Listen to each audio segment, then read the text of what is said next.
नानी जी, हमें कहानी सुननी है। आओ बच्चों, आज मैं तुम्हें एक ऐसे आदमी की कहानी सुनाऊंगी जो चीजों को सोने में बदल सकता है। एक समय की बात है, मिदास नाम का एक राजा था। मिदास एक धनी राजा था जिसके पास कई महल थे और उसके राज्य के खजाने सोने से भरे हुए थे। लेकिन सबसे बढ़कर वह अपनी बेटी को महत्व देता था और उससे प्यार करता था। एक दिन मिदास को एक देवदूत मिली जिसे मदद की जरूरत थी। उसने उसकी मदद की और बदले में वह उसकी इच्छा पूरी करने के लिए तैयार हो गई। मिदास की इच्छा थी कि वह जो कुछ भी छुए वह सोने में बदल जाए। देवदूत ने उसकी इच्छा पूरी कर दी। मिदास के उत्साह की कोई सीमा नहीं थी। घर जाते समय उसने चट्टानों और पौधों को छुआ और वे जादुई तरीके से सोने में बदल गए। बहुत खुश मिदास घर पहुंचा।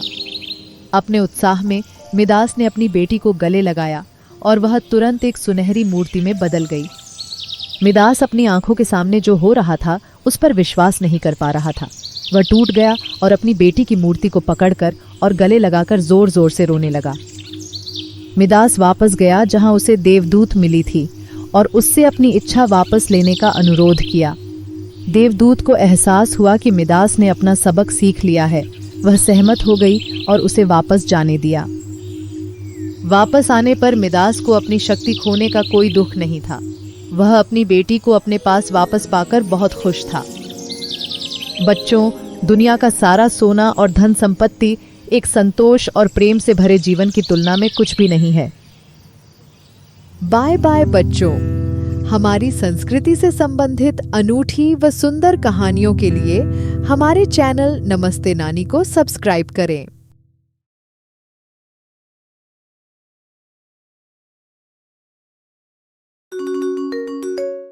गर्मियों की एक खूबसूरत शाम, चटाई पर बच्चों की किलकारी गूंज रही थी और उन्हें नानी की कहानी का इंतजार था।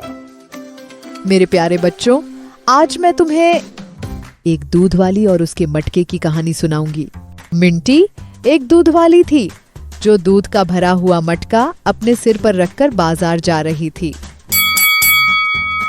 चलते चलते वो अपने मन में हिसाब लगाने लगी और उसके मन में दूध के बदले मिलने वाले पैसों के सपने सजने लगे। उसने सोचा, मैं किसान ब्राउन से कुछ मुर्गियां खरीदूंगी और वे हर सुबह अंडे देंगी जिन्हें मैं पादरी की पत्नी को बेचूंगी। इन अंडों की बिक्री से जो पैसा मिलेगा उससे मैं अपने लिए एक नया सूती कपड़े का फ्रॉक और एक टोपी खरीदूंगी। और जब मैं बाजार जाऊंगी तो सभी युवा पुरुष मेरे पास आएंगे और मुझसे बात करेंगे। पोली शॉ को तो बहुत जलन होगी, लेकिन मुझे कोई परवाह नहीं। यही कहते हुए उसने गर्दन पीछे घुमाई और उसके सिर से मटका लुढ़क कर गिर गया। सारा दूध उसके सपनों की तरह जमीन पर बिखर गया। दूध गिरा देखकर मिंटी का दिल बैठ गया। बच्चों, हमारे जीवन में बहुत उतार चढ़ाव भरी घटनाएं आती है, इसीलिए हवा में सपने कभी मत सजाओ। ऐसी ही मजेदार, रोचक और दिलचस्प कहानियों के लिए हमारे चैनल नमस्ते नानी को सब्सक्राइब करें।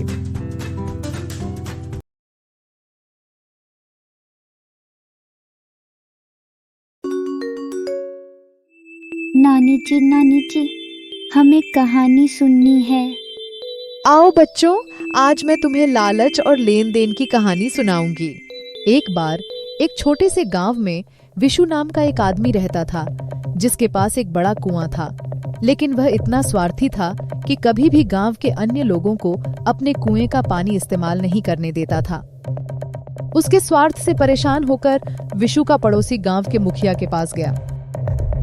विशु जो कर रहा था सुनकर मुखिया बहुत दुखी हुए, इसलिए उन्होंने विशु से कुआं खरीदने की योजना सोची। पड़ोसी विशु के पास गया और उससे कहा, विशु, मैं तुम्हारा यह कुआं खरीदना चाहता हूँ। विशु को पैसों का चस्का था और उसने कुआं बेच दिया, लेकिन वह काफी तेज भी था।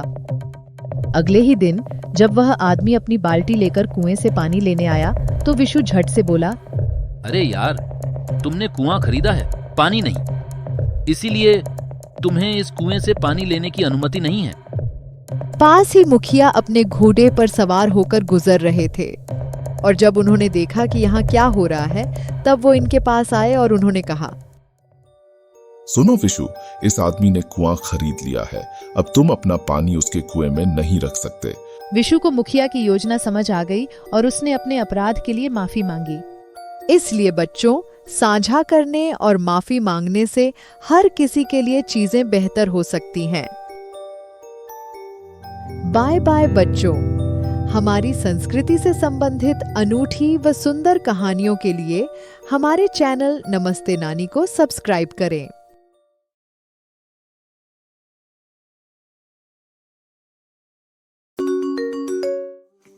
गर्मियों की एक खूबसूरत शाम, चटाई पर बच्चों की किलकारी गूंज रही थी और उन्हें नानी की कहानी का इंतजार था। मेरे प्यारे बच्चों, आज मैं तुम्हें एक प्यासे कौवे की कहानी सुनाऊंगी। एक तीखी गर्मी की दोपहर, प्यासा कौवा पानी की तलाश में दूर दूर तक देखता है, लेकिन उसे एक बूंद भी नहीं मिलती। अंत में उसे एक कुटी के पास एक प्याला पानी का मिलता है, पर दुर्भाग्यवश प्याले की गर्दन बहुत ही संकीर्ण है। प्यासा कौवा कोशिश करता है, लेकिन वह पानी तक नहीं पहुंच सका। अगर मैं पानी नहीं पीऊंगा तो मैं प्यास से मर जाऊंगा। कौवा मन ही मन बुदबुदाया। कौवा कुछ समय तक मनन करता है और अचानक उसकी नजर जमीन पर पड़े छोटे छोटे कंकड़ों पर पड़ी। तभी उसकी आंखें चमक उठी। उसने एक एक करके उन कंकड़ों को उठाया और धीरे धीरे प्याले में गिराना शुरू किया। हर गिरते पत्थर के साथ प्याले में पानी का स्तर बढ़ता जाता है और पानी कौवे की चोंच तक आ जाता है। कौवा दिल खोलकर पानी पीता है और अपने पंख फहराकर खुशी से उड़ जाता है। तो बच्चों, ये कहानी बताती है कि मेहनत और सूझबूझ का फल जरूर मिलता है। बाय बाय बच्चों। हमारी संस्कृति से संबंधित अनूठी व सुंदर कहानियों के लिए हमारे चैनल नमस्ते नानी को सब्सक्राइब करें।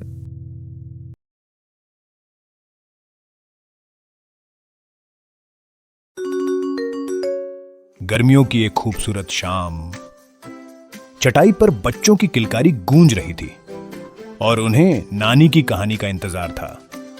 मेरे प्यारे बच्चों, आज मैं तुम्हें एक घमंडी गुलाब की कहानी सुनाऊंगी। एक बार की बात है, दूर रेगिस्तान में एक गुलाब रहता था जो अपने खूबसूरत रूप पर गर्व करता था। उसकी बस एक ही शिकायत थी कि वह एक बदसूरत कैक्टस के बगल में उग रहा था। हर रोज खूबसूरत गुलाब कैक्टस के रूप के बारे में अपमान और उपहास करता, जबकि कैक्टस शांत रहता था। पास के सभी पौधों ने गुलाब को समझाने की कोशिश की, लेकिन वह अपने ही रूप में खोया रहता था। एक चिलचिलाती गर्मी में रेगिस्तान सूख गया और पौधों के लिए पानी नहीं बचा। गुलाब जल्दी ही मुरझाने लगा। उसकी खूबसूरत पंखुड़ियां सूख गईं। उनका चमकदार रंग भी चला गया। जब उसने कैक्टस को देखा, तब उसने एक गौरैया को उसकी चोंच को कैक्टस में डुबोकर पानी पीते देखा। हालांकि गुलाब लज्जित था। गुलाब ने कैक्टस से पूछा कि क्या वह थोड़ा पानी ले सकता है। दयालु कैक्टस तुरंत सहमत हो गया, जिससे दोनों को कठिन गर्मी में दोस्तों के रूप में मदद मिली। उसके बाद गुलाब समझा कि सौंदर्य सिर्फ चेहरे की खूबसूरती ही नहीं, बल्कि उदारता और एक दूसरे की मदद के लिए हमेशा उपस्थित रहने के बारे में भी है। गुलाब ने फिर कभी भी कैक्टस का मजाक नहीं उड़ाया और उनका बगीचा उनकी नई मित्रता के साथ खिल उठा। तो बच्चों, याद रखें, सुंदरता सिर्फ बाहरी दिखावे में नहीं होती, बल्कि यह हमारे अंदर के गुणों में भी होती है। दयालुता और एक दूसरे की मदद करना ही असली सुंदरता है। बाय बाय बच्चों। हमारी संस्कृति से संबंधित अनूठी व सुंदर कहानियों के लिए हमारे चैनल नमस्ते नानी को सब्सक्राइब करें।